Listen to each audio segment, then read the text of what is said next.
Good day, everybody. I am going to be after bloodworms here, and I'm going to be turning these mud flats over here in the state of Maine.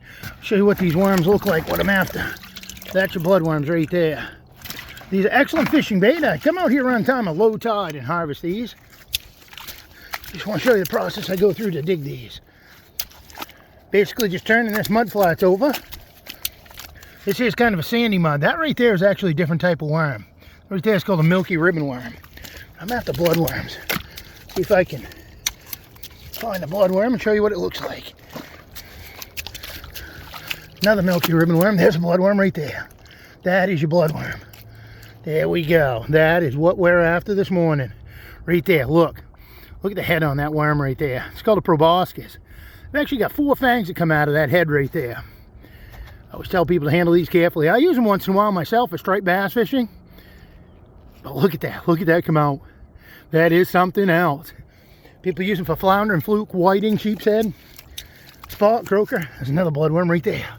Just went down. They make tunnels in the mud. Let's see if we can see it right there in the mud. There it is. Right there. That's a bloodworm right there. See if we can get it out. There it is. They make these tunnels in the mud, and that's how they can move around.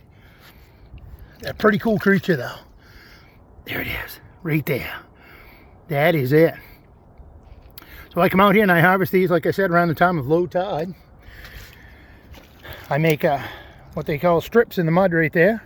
Just go back and forth or dig different areas up where I can find the worms.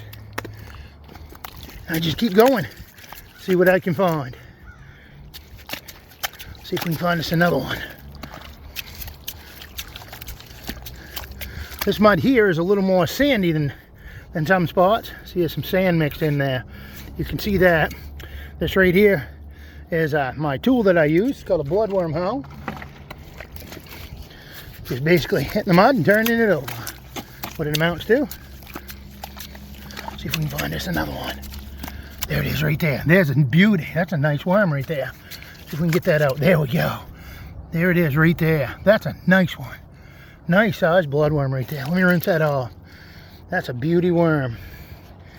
Nice, nice bloodworm right there. There it is. And there's the head that comes out.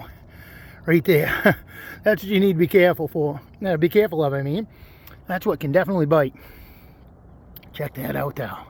So cool. I don't know if you can see them or not, but there's 4 fangs that come out in there. And that's what can bite you. But they're a pretty cool creature. They're an excellent saltwater fishing bait. There's another one right there. Check that out. There it is right there. Look at the head on that worm. That is so cool. Glad you guys got to see that. See if we can find us another one.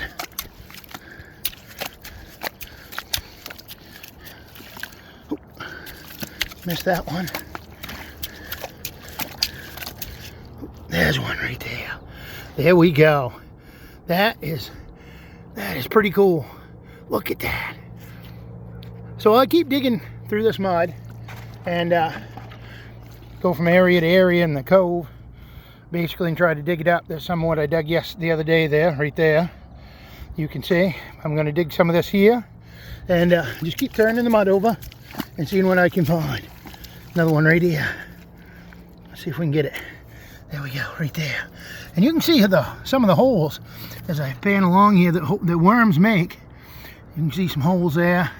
But either sandworms, milky ribbon worms, bloodworms, shimmy worms, whatever the worm is, they make these holes in the mud flats, and that's how they get around under the mud.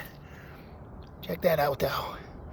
They are quite a bait, too. Many, many people use these, like I said, for saltwater fishing.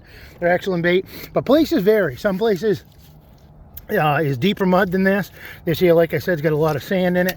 Some places are real soupy and muddy. And I just wanted to show you the process I go through to get these. Again, they're excellent fishing bait. But if you ever use them, just be careful. They can bite you.